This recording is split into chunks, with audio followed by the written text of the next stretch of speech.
Over Nintendo's 2017 and 2018 years, Nintendo has released some stellar titles and also some titles that really didn't match up to the ranks.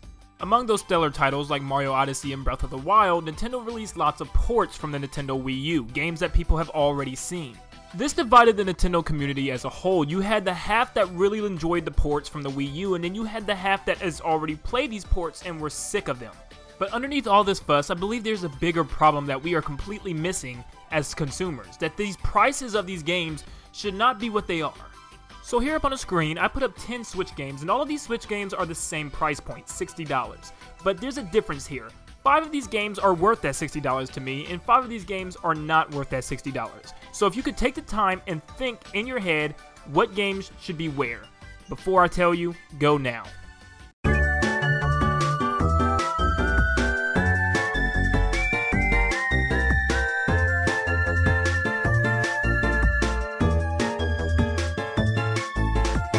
Now this is how I arrange the games. Now right off the bat, some of you guys might notice that this is not exactly accurate to yours because one of them may be messed up, and I'm thinking it's the Hyrule Warriors and Kirby Star Allies. You're probably thinking those would be swapped, right? Not exactly. Let me explain. Let's look at the games I thought were worth $60. Starting off with The Legend of Zelda Hyrule Warriors Definitive Edition. Yes, it's a port, but when we go over these games, notice I'm not picking which game is better than the other. I'm not saying that Hyrule Warriors is better than Kirby or anything like that.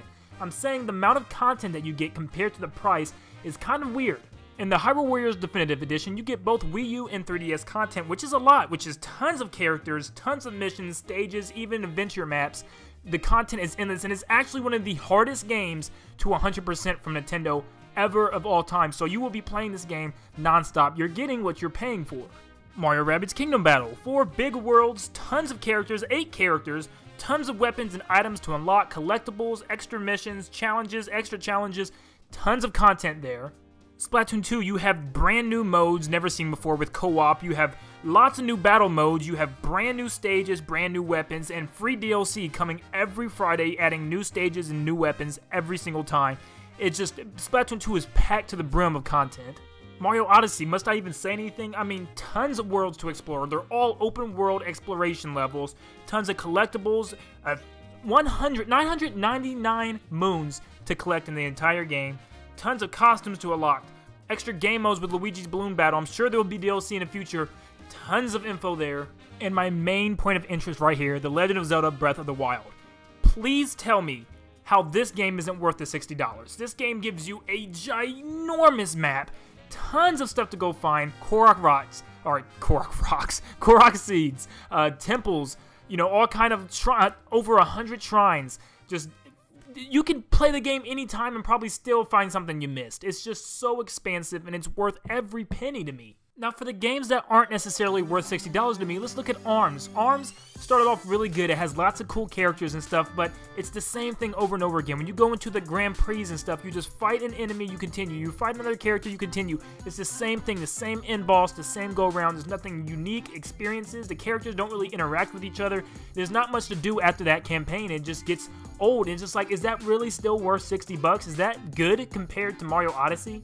Donkey Kong Country Tropical Freeze, probably my favorite Donkey Kong Country game of all time, one of my favorite Nintendo games of all time, but for it to come out again and literally nothing be changed with the game and then them charge $60 for it is kind of outrageous. The only thing they added was Funky, and he was just an extra mode for easier gameplay for the, you know, people that want to play it in an easier way. And he was just a help assist, and it's so disappointing to see this game just get, that's all it gets. And the people that paid $60 for this game, it eventually went to the $20 Nintendo Select on the Wii U, and now it's still $60 for the Nintendo Switch. I just don't get why paying $40 just to have it portable and to have Funky Kong is acceptable. This is one of the ones that might hurt some of you guys because I love Kirby Star Allies. I think it's tons of fun, and the fact that they're continuing to add free DLC in the characters and stuff with classic characters is great. I love to see that. But characters isn't enough to carry your game along. Could you imagine Smash Bros. Just getting characters and like they added no game mode, no story mode, nothing? You just have these characters and you can't play any game with the characters. These characters are great and all, but I cannot keep playing through the same story with the same levels over and over and over and over and over again. And it just feels like it just gets old. Like with the guest star, it's the same levels. They try to tweak some of the new characters levels, but they should have did that for every character. But instead it just feels like it fell short in the content area. It just feels like it's the same levels over and over again. And if you're one of those people that 100% played as every single character in guest star mode, I commend you, because that is a process to go through every single one of those levels that many times. Mario Kart 8 Deluxe is another one. I think no one really expected a new Mario Kart game, but we expected more content if it's a deluxe version. We expected a lot more characters, maybe even other characters from other Nintendo properties such as Kirby and Samus from Metroid and stuff, but we didn't get any of that. There's been rumors that DLC is coming, but should that have been DLC or should that have been added into the deluxe version? We're talking about Smash Ultimate. It's the combination of all things that make Smash Smash. This is technically called Mario Kart 8 Deluxe. This should be the deluxe, everything you could possibly think of. Yes, they added a new battle mode, but is that enough? I mean, this game was absolutely amazing, the epitome of Mario Karts on the Wii U, but it's the same exact game again, and if you didn't catch it on the Wii U, that's great. This game is definitely for you, but for everybody that's played it before, should we really be paying $60 for a game that's already came out a couple years back? I just don't think so. I think if you're going to have to charge this game $60, you're going to have to add some more tracks, add some more cups, add more characters. There needs to be more to this game, and the bulk of the game is the same. And then, of course, with Mario Tennis Aces, it's a great tennis game with absolutely anybody would tell you this game's mechanics and the way it plays is absolutely beautiful and flawless. But when it comes to the gameplay, it's just not much. I enjoyed the story mode. Lots of people didn't. But I found it fun, but then again, like people are saying, it was short, and it was over before I even knew it. And the content peters out everywhere when you're done with the story mode. There's nothing left. And, you know, just playing people online over and over again gets boring. There's no, like, official stats, and it's just not enough meat to this game like it should be. So let's just take this into consideration. Look at Breath of the Wild and look at Mario Tennis Aces and put them side by side. Which game would you say is worth $60? If you had to pick one of them, which game? Obviously Breath of the Wild. That's my point. If Nintendo is giving us this amazing amount of content and we are paying $60 for it, undoubtedly, there should be no reason we have to pay $60 for something like Mario Tennis Aces that is literally half or even a quarter of the content that Breath of the Wild is. That's my point. I'm not specifically saying that Breath of the Wild is a better game than Mario Aces, which obviously it is, but even if it wasn't, it should still be a different price range. Just the content matters, and it should reflect in its price. So the point of this video isn't to bash any of these games, because I love them all, they're my babies, but that's not the point.